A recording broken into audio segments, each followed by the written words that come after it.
So as Stewart and Nikki have already established pretty well, we're seeing that changes in the ways that humans manage the reef in response to climate change. Large-scale global environmental change is calling for these more ambitious, novel, resilience-based management options, but they're likely to generate different social, cultural and economic impacts in themselves. So the project that I'm working on in RAP is looking into what are some of these impacts of these new management options and trying to understand what they mean and assess them. So I think someone stole my slide from earlier. So in the spirit of collaboration, we will just sort of move quite quickly past that one. So the question really that I'm looking into in this project is how can we anticipate the impacts of novel management while the technologies to support such management are still evolving?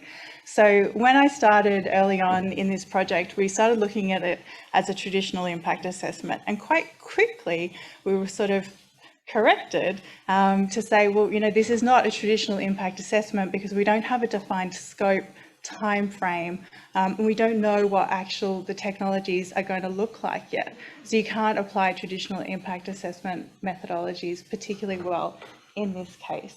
So it has called for a real kind of step back and rethinking of how we can understand, anticipate, and then deal with or manage some of the impacts that are coming out of this idea of RAP being a large-scale adaptation program that's aiming to help the whole reef survive, adapt to, and recover from climate change. So in the stages that it's at early on, you know, it's starting small, but the ambition is quite big, that it's going to be at reef scale. So it really did require a step back in terms of thinking and the approach. And it also comes from this question of, well, adaptation interventions are aiming to support ecosystems and communities in terms of climate change. But unless we know who is benefiting from the management options and who isn't benefiting from the management options, they can also create new sources of vulnerabilities, redistribute and exacerbate vulnerabilities. So this is really where we wanted to sort of focus our attention in and go, well, how are we going to make sure that that's not sort of coming out of RAP?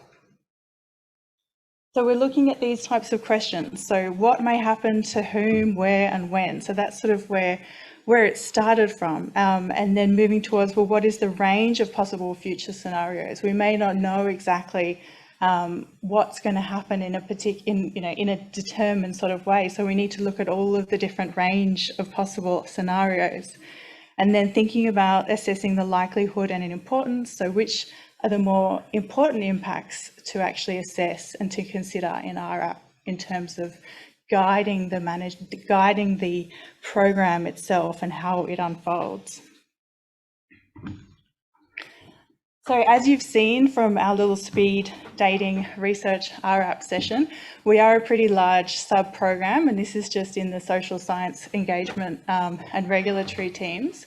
And we need to be, because it's a really big program and there's a lot of different parts to the questions that we need to explore from different angles. And what it's really doing well is all of the different things that are being set up, the community panels, the deep dive interviews, the survey, which Lindsay has just finished. These are all coming together to answering these questions as a sub-program collectively, because you can't really just set up one activity and try to answer, you know, a huge question in a short time frame. They really need to be ongoing. They really need to be looking at it from all different angles and then coming together to addressing some of these bigger questions. So the survey went out to 4,000 residents, 1,500 of them were in the Great Barrier Reef. Gillian's deep dive interviews, she's interviewing 120 residents. We have Nikki and the regulatory sub-program doing regulatory forums regularly. There's the Cairns Port Douglas hub. There's been some workshops around impact assessment. There's going to be more to come that are focused in on particular issues that are coming out of all of the different surveys and interviews. So they're more expert elicitation focused, they're place-based, they're looking into a particular theme or impact and then assessing it in more detail. And then, as Stewart just mentioned briefly before, we're also approaching it from a risk assessment point of view. So the reason why is because when we're looking at impacts, conceptualizing risks and turning them into objects of management is sort of a starting point to actually really understand them. So we started looking at risks in terms of these three themes: complexity, uncertainty, ambiguity. We came up with some categories of risk that came out of all of the different data sources.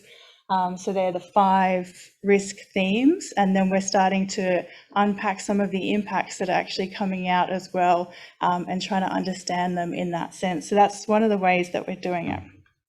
That's all I've got. So I just wanted to acknowledge and thank the team, the broader team, many of who are here today in the audience. And it really is a collaborative piece of work. So thank you.